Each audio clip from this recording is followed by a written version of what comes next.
नमस्कार दोस्तों, राधे राधे। इस वीडियो में मैं आपके लिए एकादशी महात्म कथा मार्गशीर्ष कृष्ण पक्ष एकादशी कथा इस प्रकार से है।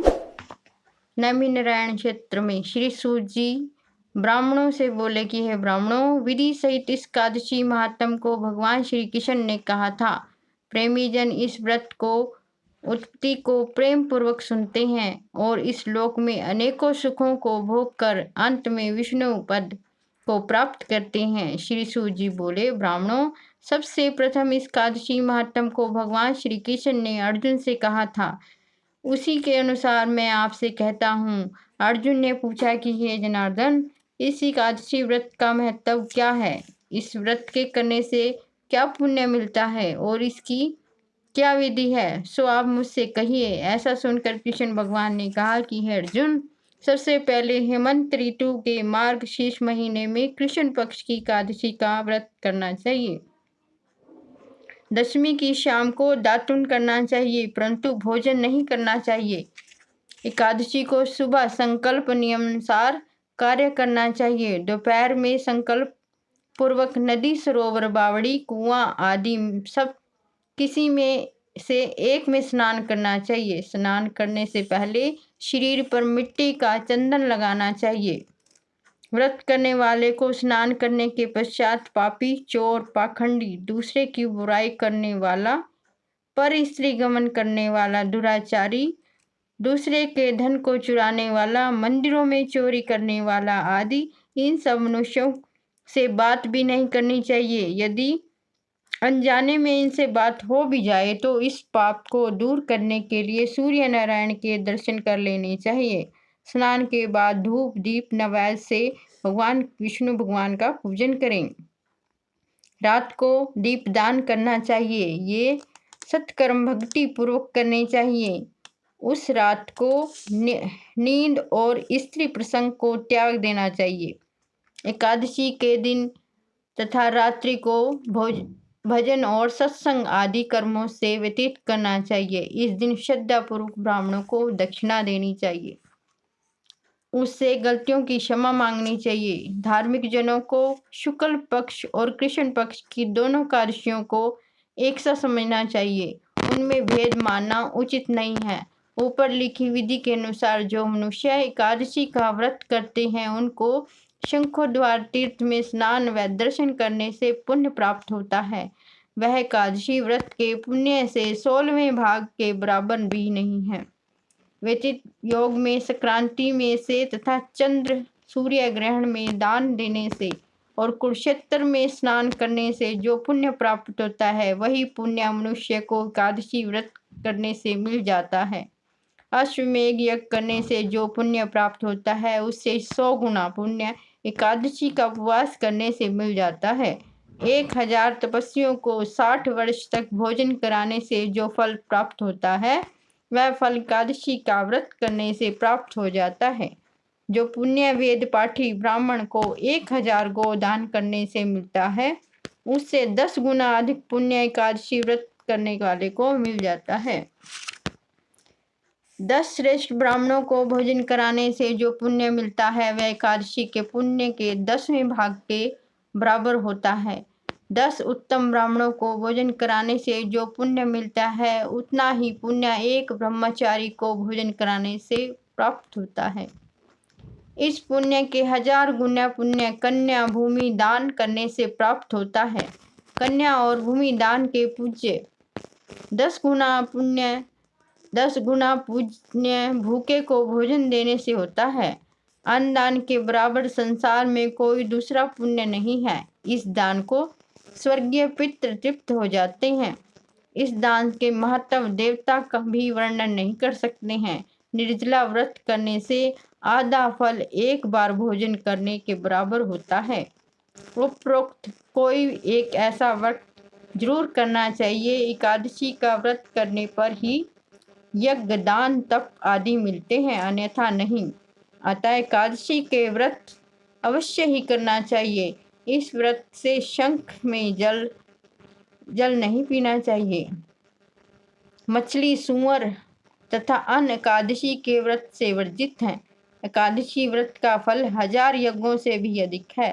ऐसा सुनकर अर्जुन ने कहा कि हे भगवान, आपने इस एकादशी के पुण्य को अनेक तीर्थों के पुण्य से श्रेष्ठ पवित्र क्यों बतलाया है, सो मुझे कहें। भगवान श्री कृष्ण बोले कि हे अर्जुन, सतयुग में एक महाभयंकर मूर नामक का दैत्य था। उस मूर दैत्य ने सभी देवताओं को अत्यंत भयभीत रहते थे। दैत्य इंद्र आदि देवताओं को जीतकर उन्हें एक स्थान से गिरा दिया करता था। तब देवेंद्र ने महेंद्र से प्रार्थना की कि हे शिव शंकर, हम सब लोग इस समय मूर दैत्य के अत्याचारों से मृत्यु लोक में अपना जीवन व्यतीत कर रहे हैं। कृपा कर इस दुख से छूटने का उपाय बताएं। महादेव जी बोले कि हे देवेंद्र, आप श्री विष्णु भगवान के पास जाइए। इंद्र तथा अन्य देवता क्षीर सागर, जहाँ पर भगवान विष्णु शेषशय्या पर शयन कर रहे थे, वहां गए और देवताओं सहित इंद्र ने उनकी इस प्रकार स्तुति की। हे देवताओं के देवता और देवताओं के देवताओं द्वारा स्तुति करते हुए योग्य आपको बारंबार प्रणाम है। दैत्यों के संहारक हे मधुसूदन, आप हमारी रक्षा करें। हे जगन्नाथ, समस्त देव दैत्यों से भयभीत होकर आपकी शरण में आए हैं।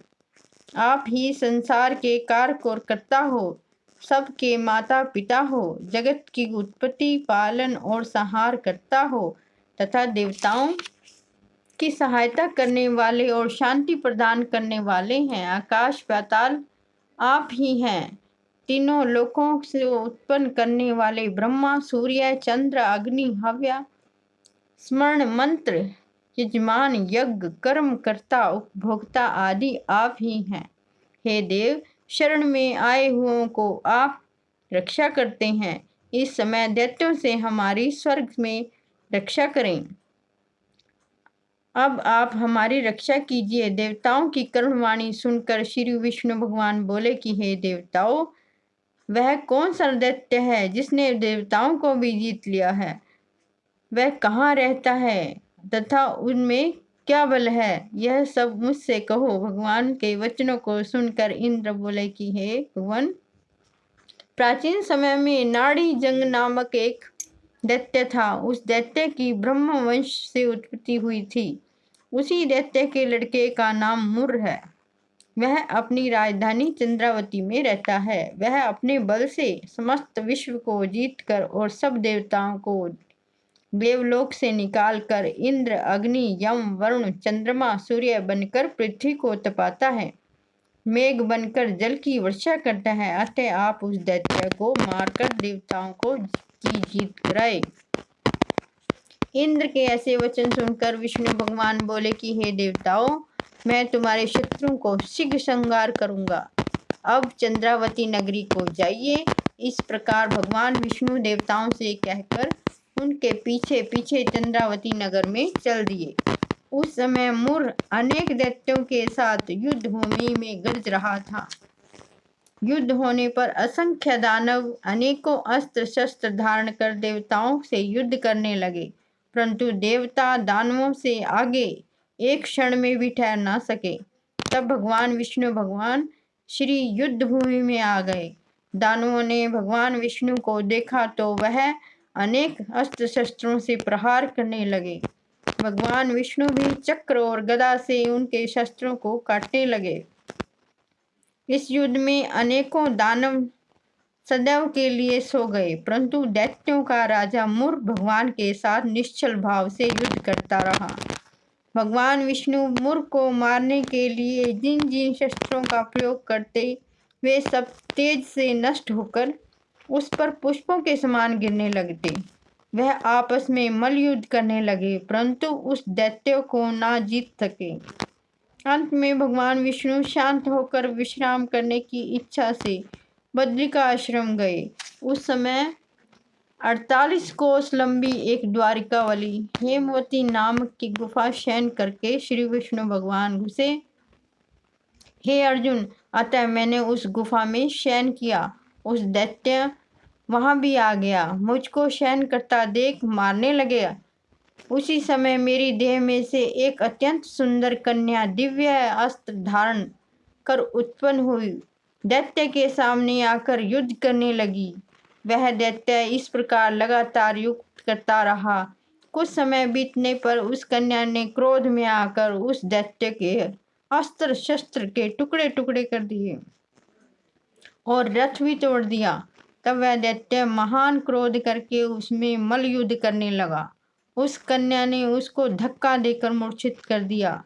जब मैं दैत्य मूर्छा से जाग उठा तो उस कन्या ने उसका सिर काट दिया। अन्य समस्त देवता दानव देखकर पाताल लोक कर चले गए। तब भगवान विष्णु की निद्रा टूटी तो दैत्य को मरा देखकर अत्यंत आश्चर्य करने लगे और विचार करने लगे कि दैत्य को किसने मारा है।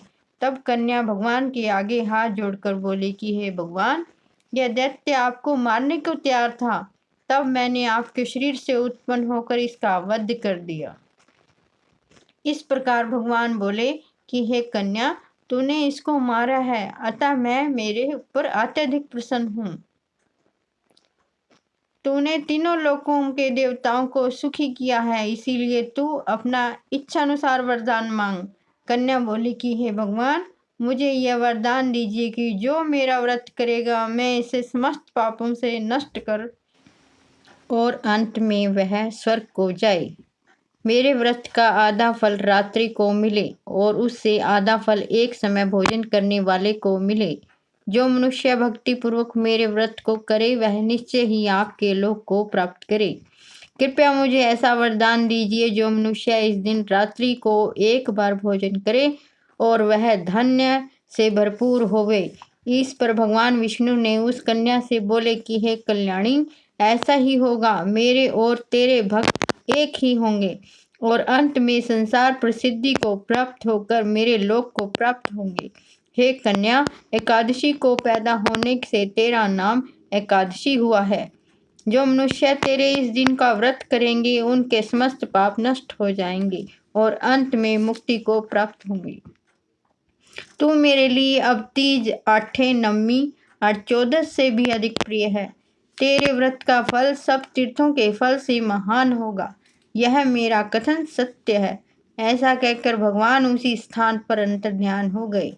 एकादशी भी भगवान के उत्तम वचनों को सुनकर अत्यंत प्रसन्न हुई।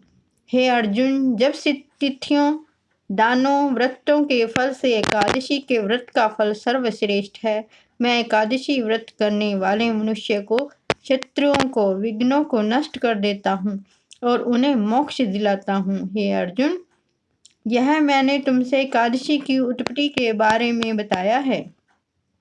एकादशी पापों को नष्ट करने वाली और सिद्धि को देने वाली है।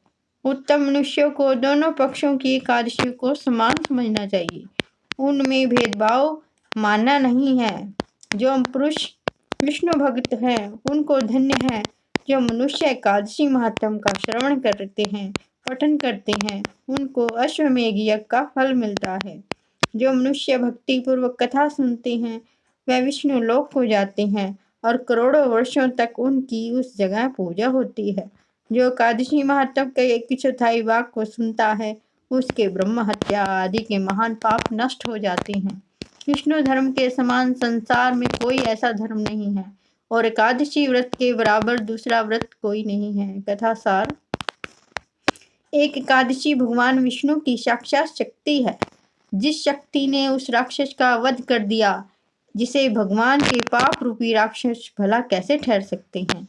जिस शक्ति ने देवताओं को सुख दिया वह प्राणी मात्र को क्या नहीं दे सकता। सुख, समृद्धि, शांति, मोक्ष आदि सब सहज प्राप्त हो जाते हैं। धन्यवाद दोस्तों।